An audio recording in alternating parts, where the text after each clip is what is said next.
कुल रोज़गार के अवसरों में यदि हम देखें तो लगातार सार्वजनिक क्षेत्र के रोज़गार का जो परसेंटेज है वो घट रहा है और निजी क्षेत्र के रोज़गार का परसेंटेज बढ़ रहा है। ये एक अच्छी बात है। यदि फिस्कल पैमाने पर देखा जाए, राजकोषीय पैमाने पर देखा जाए तो गवर्नमेंट पे रोज़गार का जो बोझ है वो कम होना चाहिए और निजी क्षेत्र पर ही रोज़गार की मुख्य जिम्मेवारी होनी चाहिए, निजी क्षेत्र कहें या स्वरोज़गार कहें। तो इसे इस प्रकार देखें, 1990-91 में रेलवे में लगभग 16,52,000 कर्मचारी थे, जबकि सार्वजनिक क्षेत्र की कंपनियों और बैंकों में 22,19,000 कर्मचारी, स्थायी कर्मचारी थे।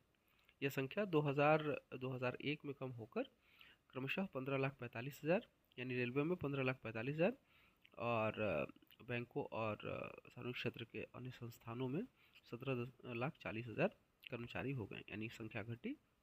2010-11 में और कम होकर रेलवे में लगभग 13,32,000 एम्प्लॉयज़ और सार्वजनिक क्षेत्र के बैंकों और अन्य संस्थानों में 14,40,000 एम्प्लॉयज़ हो गए।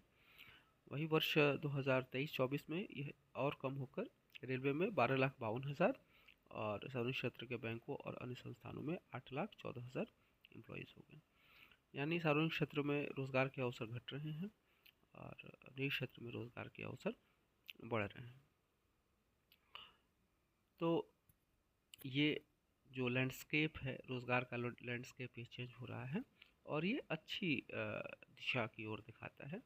किसी पॉलिटिकल विमर्श में जाए बिना ये दिखाता है कि गवर्नमेंट की अपनी जिम्मेवारियां जो हैं वो, या जो एक्सपेक्ट किया जाता है, जो क्लासिकल पैमाने में गवर्नमेंट से एक्सपेक्ट किया जाता है कि वो जनता का वेलफेयर करे, जो लोअर क्लास है उसके वेलफेयर प्रोग्राम्स वगैरह चलाए।